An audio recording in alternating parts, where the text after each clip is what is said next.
It has been more than a month at the fighting rages. What's happening in Sudan? Why there is a clash erupted between the Sudanese armed forces and paramilitary troops? So for more than a month, the clash erupted between the Sudanese armed forces and paramilitary group. So it was quite unusual because we have heard there is a clash between the country's armed forces and ethnic group, or between the country's armed forces and extremist group, or between two countries' conventional armed forces. But the situation is different in Sudan. It was the same country's armed forces and between the paramilitary troop, which is also called rapid support forces. This situation was quite unusual. Before going back to the issue, we can see about the Sudan country. So Sudan is a country which is largely prone to the conflict for around 6 or 7 decades. I mean, Sudan is a country which is largely prone to the religious and this ethnic conflict. So it is located in the northeastern part of Africa, and it is a country largely dominated by the Arab Islamic people. Basically, people have a misconception that when they follow the Arab culture, they belong to the Muslim, but it's not like that. The countries which follow the Arab Islamic culture is like the Saudi Arabia, Syria, and here this Sudan is also dominated by the Arab Islamic culture. So Sudan is the largest country of Africa before 2011, but post 2011 it is completely changed because in 2011 the Sudan was bifurcated. Sudan was divided into two. One is North Sudan and another one is South Sudan. So now South Sudan become a independent country because this was separated due to the religious conflict. South Sudan is largely dominated by the Christians and animist. Animist means like they have a faith on the nature. So this southern Sudan is dominated by the Christians and animist people, but northern Sudan, I mean the Sudan, is largely dominated by the Arab Islamic people. So from 1983 to 2005 they have fought a war. So after the bloody war only this South Sudan becomes separated. So while coming back to the conflict, I mean this before going back to the conflict, first we have to see an important event, that is a political structure of Sudan. From 1989 to 2019, only one man ruled the Sudan. His name is Omar al-Bashir. In 1989, he came to the, like, he began to rule the Sudan. He is a colonel and he like invaded the Sudan through the military rule, and he began to rule the Sudan under a dictatorship rule till 2019. Omar al-Bashir ruled the Sudan. So while he was ruling the Sudan, there was many conflict occurred, and one such conflict is Darfur region. Before going back to the Darfur conflict, we have to see two other main personality. One is chief of the armed forces. His name is the I have forgot his name. Like his name is Fatullah al-Burhan. So Fatullah al-Burhan is one of the main personality, and he is the chief of the Sudanese armed forces. And another main important personality is the one of the most influential personality, and his name is Hamedi. Hamedi is the chief of the Sudanese paramilitary forces. So both were the loyalists of Omar al-Bashir. But in 2019, this Omar al-Bashir was ousted because due to various allegations. Like people started to protest against this Omar al-Bashir because for around 3 decades he have ruled this Sudan, and there was various allegations against him, the corruption charges, and he was largely involved in human rights violation, the repressive rule that began to the people protest.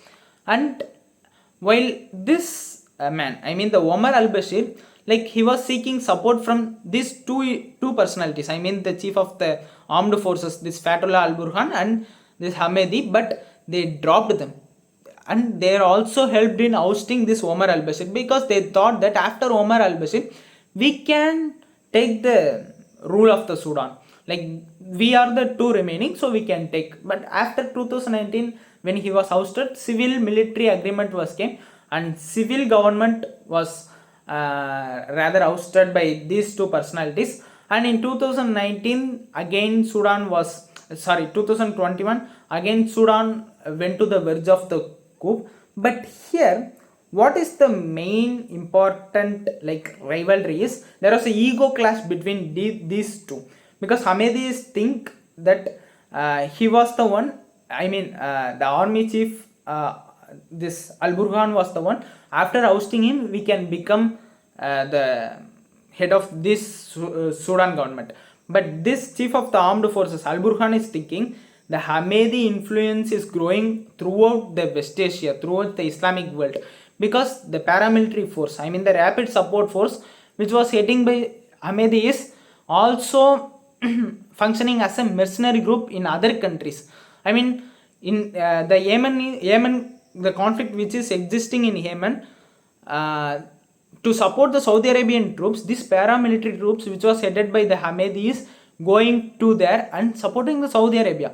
So this conventional military chief, I mean the Fatullah Al Burhan, is thinking that this is a kind of danger to his influential role in their country, because he want to rule his country. But this Hamidis emergence, Hamidis influential personality is largely threatening the growth of this Fatullah Al Burhan. So like what he have did is like he gave a judgment that he want to integrate the paramilitary troop under the conventional army. He thought that if it was integrated, then Hamidi influence will be dropped.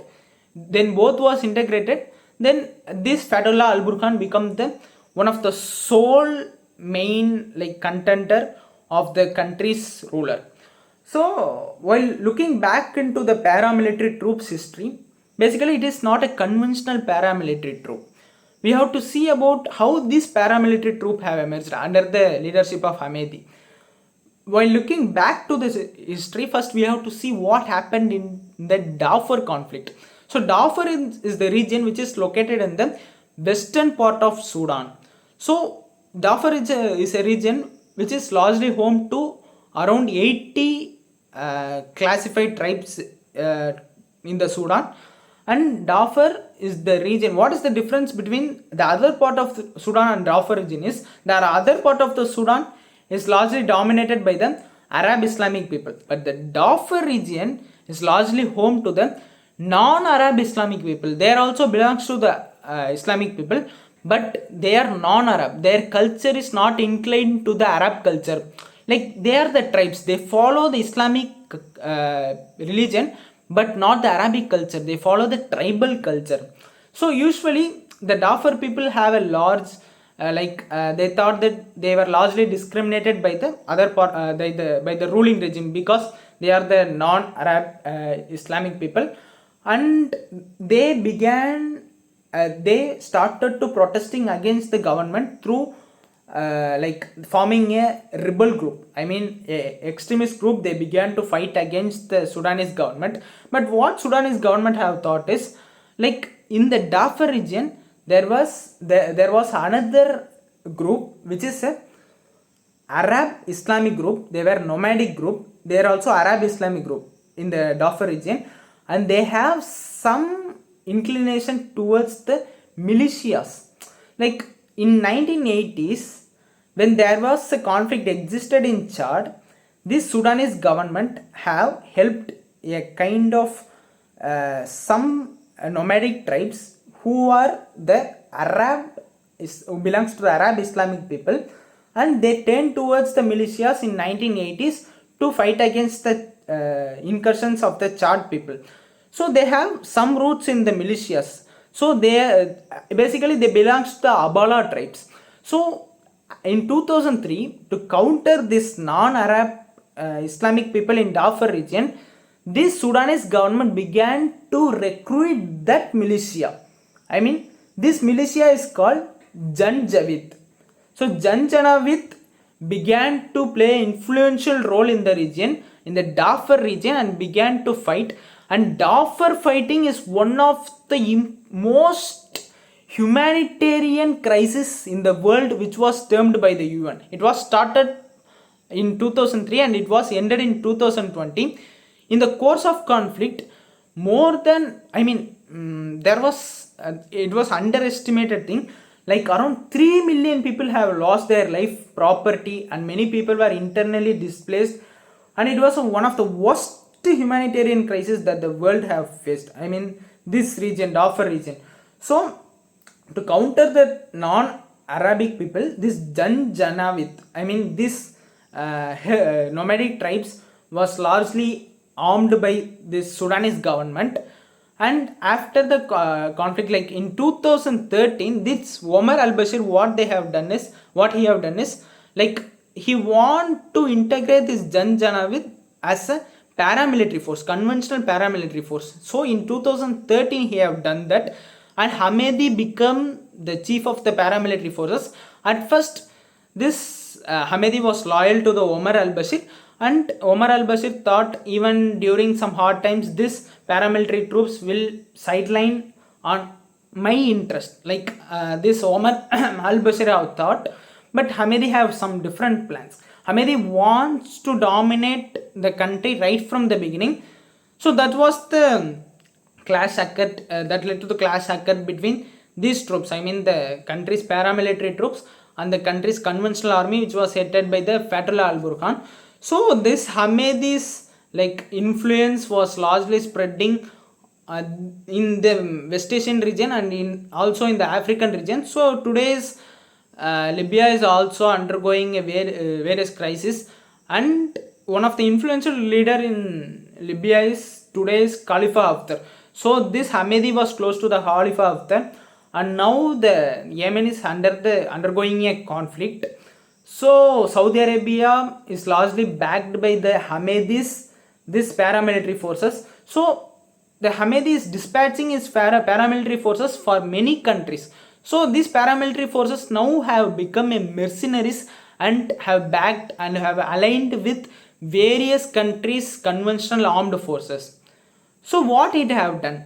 So it have largely threatened the country's armed military, I mean the military chief Fatullah al-Burhan. So Fatullah al-Burhan thought that he was the one who is going to rule the Sudan. But now the Hamedis rise and his influence in this West Asian region, African region, and he was also giving protection to the Russian mercenaries chief Yevgeny Prigozhin's gold mines in Sudan. So his influence was largely spreading. So this was a direct threat to this Fatullah al-Burhan's influence.